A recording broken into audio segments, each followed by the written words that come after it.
Hello students, in our previous video we discussed the relation in between the drift velocity and current. At that situation we derived the relation, that is the equation also, that is nothing but I is equal to VDENA. VDENA. I means that is the current, VD is the drift velocity, E is the charge of the electron, N means number of charge carriers per unit volume, that means the number of electrons per unit volume in case of the conductor. At the same time, A is the area of the cross section of the conductor. Area of the cross section of the conductor. So now in this video we are discussing the what is the mobility. Next one is the Ohm's law. In these two topics we will discuss right now. Yes. First of all, here what is the mobility? Mobility is denoted with the letter mu. Mobility is denoted with the letter mu. What is mobility? Mobility is that one tells us about the how the charge carriers are traveling in the conductor. Mobility tells us about the how the charge carriers are traveling in the conductor. Okay, how we define that mobility? How we define that mobility? Mobility mu is equal to average drift velocity. Yes. Mobility is defined as the average drift velocity per electric field, or maybe that one is also defined average drift velocity as a result of the applied unit electric field, unit electric field. One more time, try to observe. Mobility is defined as the average drift velocity as a result of the application of unit electric field. Means when we apply the electric field across the ends of the conductor, that is also unit electric field, means 1 volt per meter. So when we are applying this certain electric field, that is the E is equal to 1 volt per meter, in that situation how the average velocity of those charge carriers, that is nothing but the average drift velocity when we are applying the certain electric field. So all the free electrons are moving with the drift velocity. So when we are applying the 1 volt per meter electric field, or maybe 1 Newton per coulomb electric field, in that situation the average drift velocity of those charge carriers, here electrons.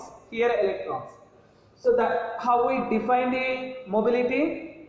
Mobility is defined as the average drift velocity as a result of the application of the unit electric field. We are calling the mobility. So that is nothing but the drift velocity per electric field. So here we are using the modulus for the positive charges or maybe for the negative charges. Either positive charges or maybe for the negative charges. That mobility is always positive. Whatever it may be, some value, that is always positive. Mobility is always positive for the both positive charges at the same time for the negative charges. But mobility is positive. Next, what is the units for this mobility? That is nothing but here this is the velocity, drift velocity. Drift velocity is measured in the meter per second by, this is the electric field intensity. Electric field intensity is measured in terms of the volts, at the same time newtons. So here when we measure that electric field intensity in terms of the volts, that is nothing but the volt per meter, that is equal to meter square per second into volt. Or maybe another unit, that is the meter per second by So here electric field intensity is measured in the Newton per Coulomb, means meter Coulomb per Newton second. Meter Coulomb per Newton second. This is the unit for the mobility. Unit for the mobility.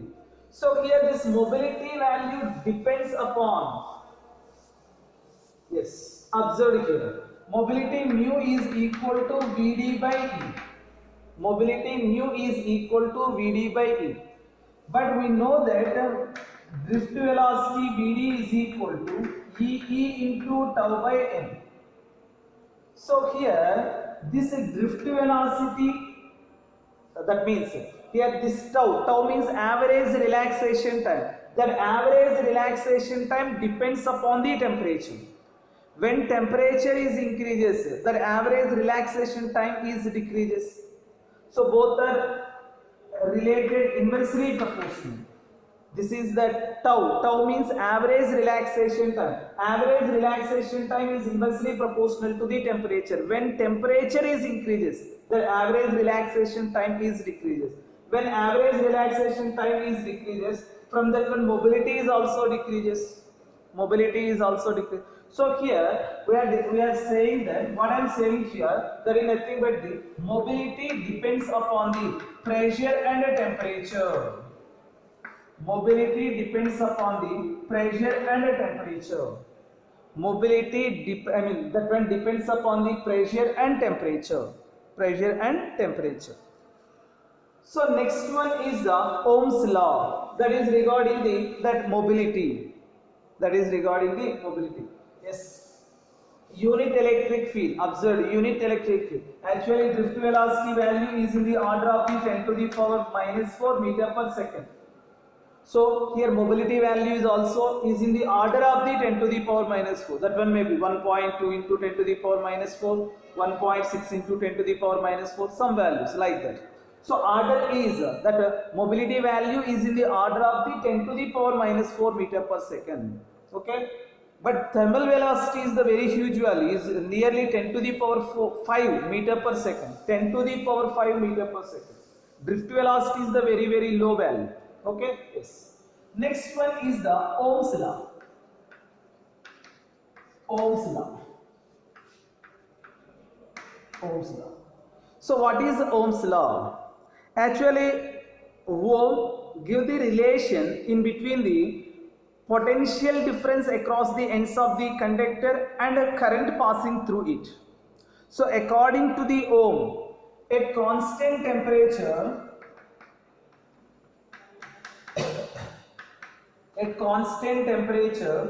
for a given material,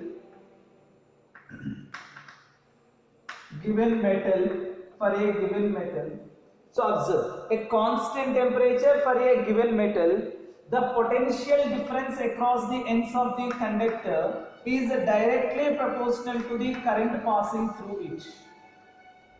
So this is obeyed at constant temperature for that given metal. When the voltage is increases, current passing through the conductor is also increases. Here this Ohm's law is not holds good in all situations. Why? Because this is not the universal law. This is the empirical formula. Practically we observe that. This is the empirical formula. This is not holds good. That's why this is not the universal law. Yes, why? Because we will discuss that one also. Observe first. According to the Ohm's law, at constant temperature for a given material, the potential difference across the ends of the conductor is directly proportional to the current passing through it. Means here we are taking, this is the one conductor that is connected to the terminals of the battery, having the potential difference, that is the something. Delta V is equal to V volts. Here current passing through that conductor is equal to I amperes. Then potential difference, not the potential, I am saying potential difference. Potential difference across the ends of the conductor is directly proportional to the current passing through it. So here observe, from this one V is equal to remove this proportionality we are using one constant, that is the R into I. Here R is called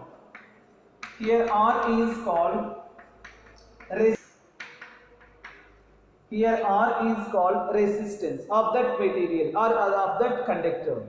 Okay, here this R, proportionality constant R, is called as the resistance. How we define this resistance? Okay, we will define that one also. Here R value does not depends upon, that is the R is independent on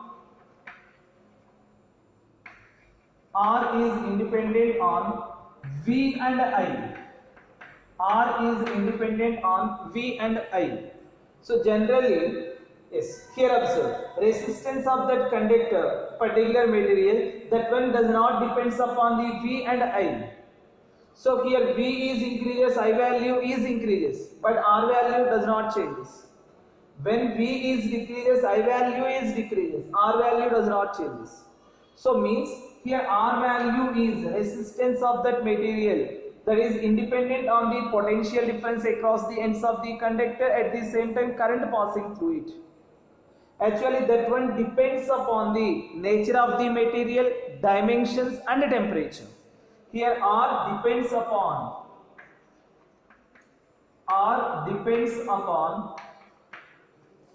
temperature, nature of the material,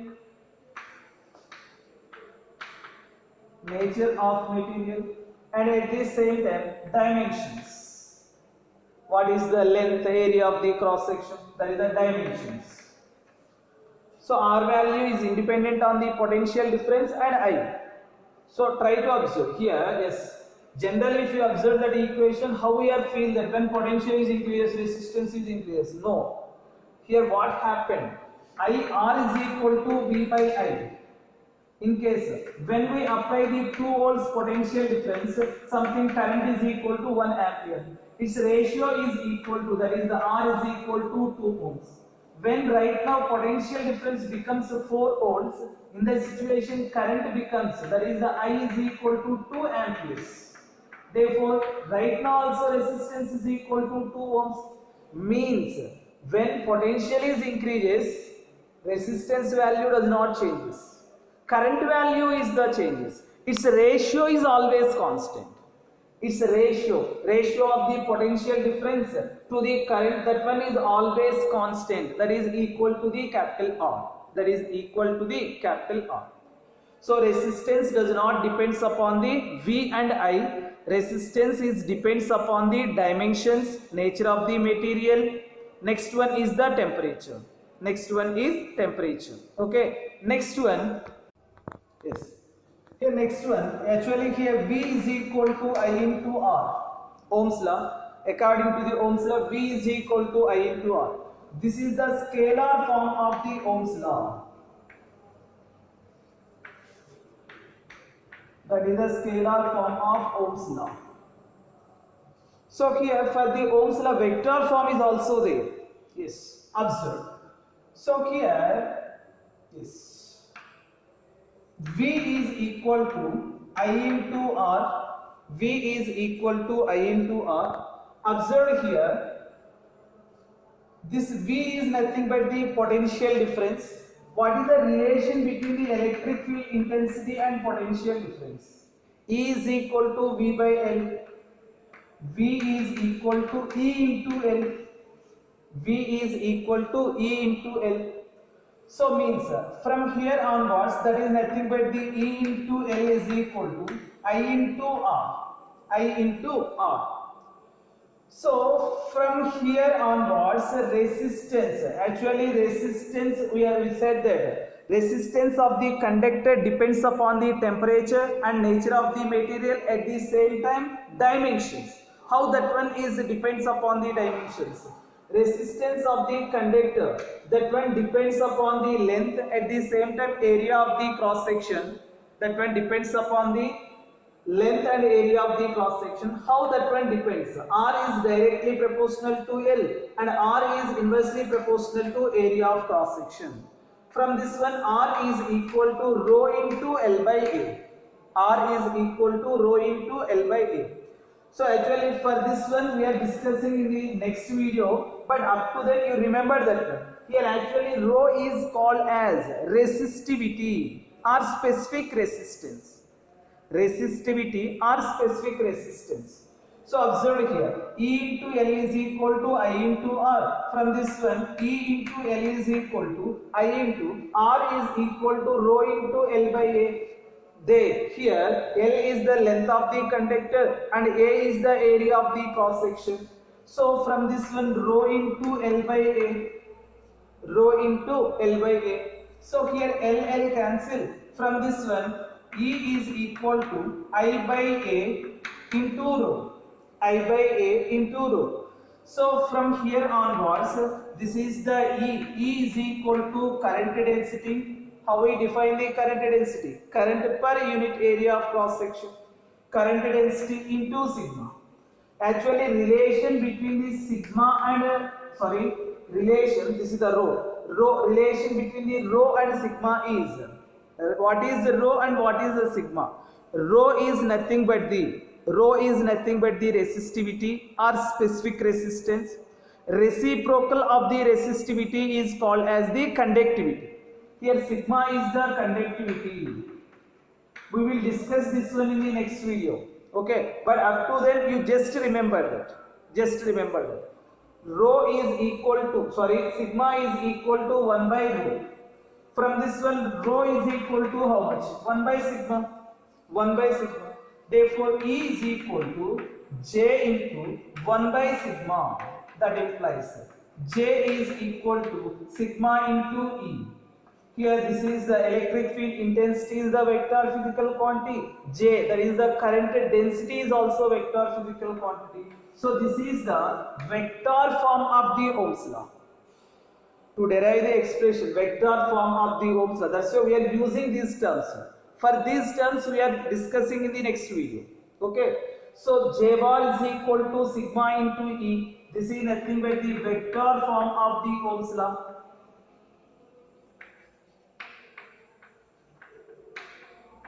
Vector form of the Ohm's law. This is the scalar form of the Ohm's law, and this one is the vector form of the Ohm's law. Vector form of the Ohm's law. Next one. Yes, we know the Ohm's law, that is the Ohm's law, that is nothing but the V is equal to IR. V is equal to IR. Yes. V is equal to IR. Okay. From this one, R is equal to V by I. R is equal to V by I means resistance of that material. R is equal to V by I. So if you observe, if you draw the graph,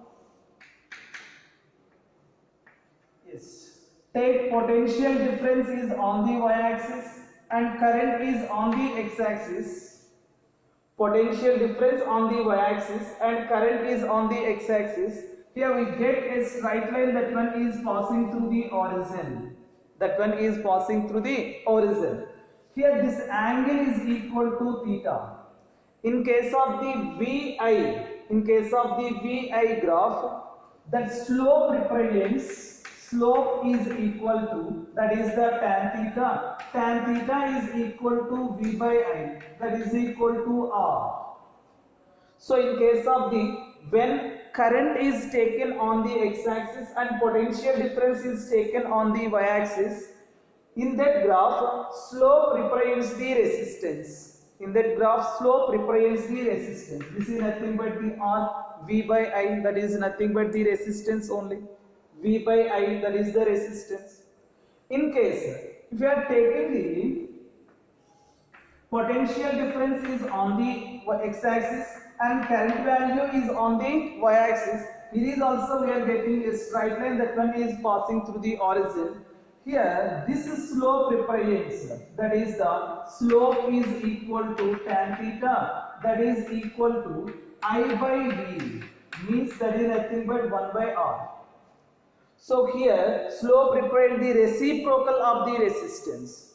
In case of the IV graph means potential difference is taken on the x-axis and current value is taken on the y-axis. In that situation, that slope represents the reciprocal of the resistance. So this is the resistance slope. In case of the when I is taken on the x-axis, voltage is taken, that is the potential difference is taken on the y-axis, slope is the resistance. Here quite opposite, that is the reciprocal of the resistance. Next one here, limitations of the Ohm's law. What are the limitations? Limitations of the Ohm's law. Here V is equal to IR, that is not the, Ohm's law is not the universal law. Yes. Here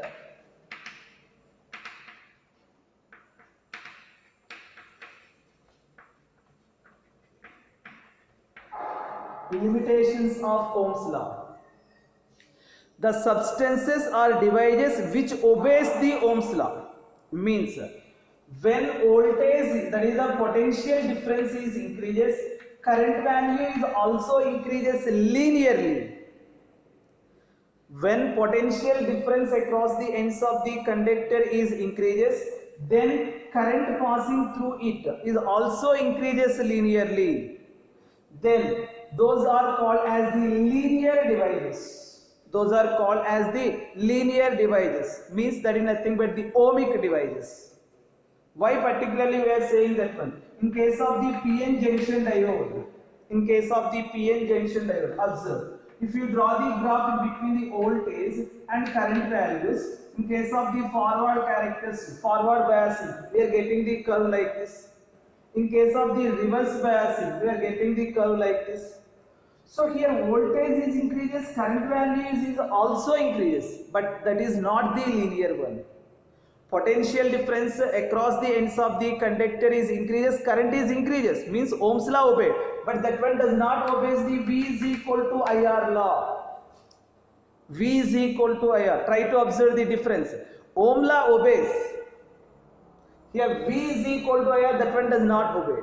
In case of the linear conductors are maybe linear devices, means when potential difference across the ends of the conductor is increases, then current value, that is the current passing through that devices or maybe conductors is also increases linearly.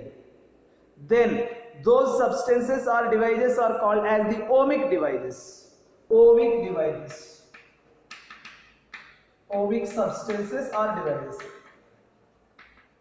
Ohmic substances are ohmic devices. Substances which does not holds good the Ohm's law, that is nothing but the, here not linearly. The substances are devices which does not holds good. Why? Because we are saying that Ohm's law is not the universal law. Okay. So here V directly proportional to I, that is okay, but that is not the linear one. In case of the PN junction, already we said that when voltage is increases, current is also increases, but that is not the linear one. So substances are devices which does not obeys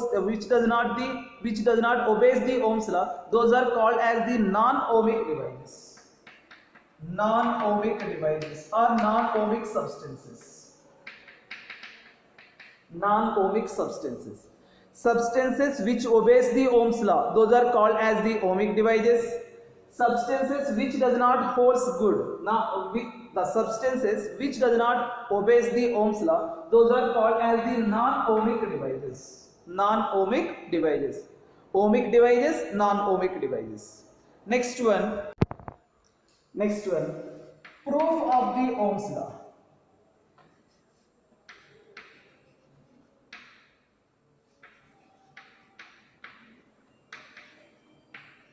Proof of Ohm's law.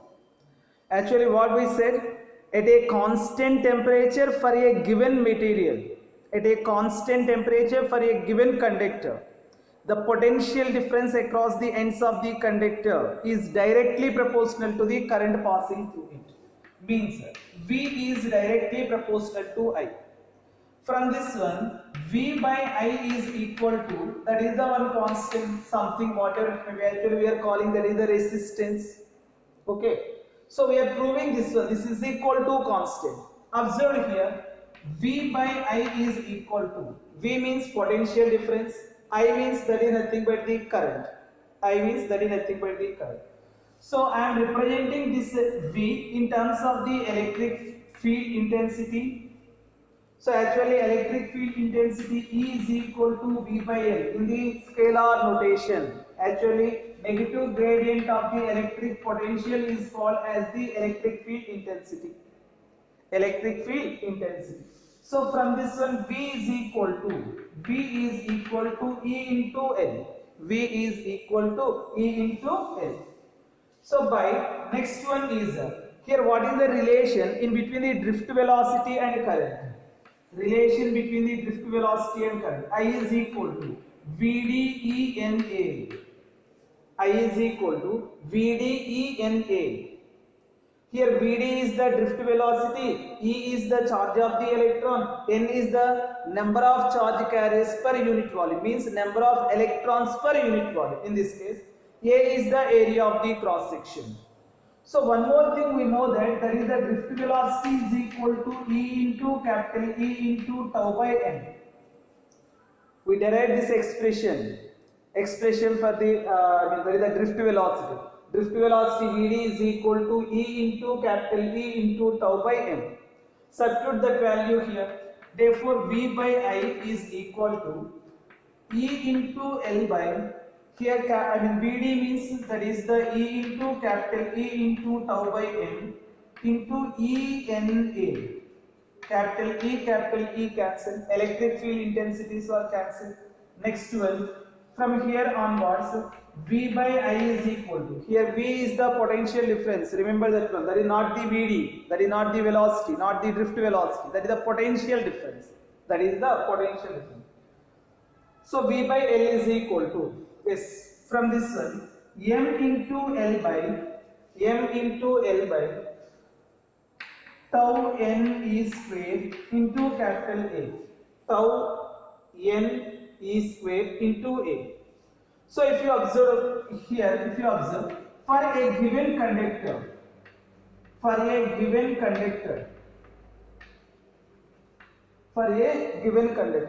length is the constant. We are taking the one conductor, we are not changing that conductor continuously. For a given conductor, length is the constant and area of the cross section is also constant. So L comma A, both are the constants. Next one, here M means that is nothing but the mass of the electron.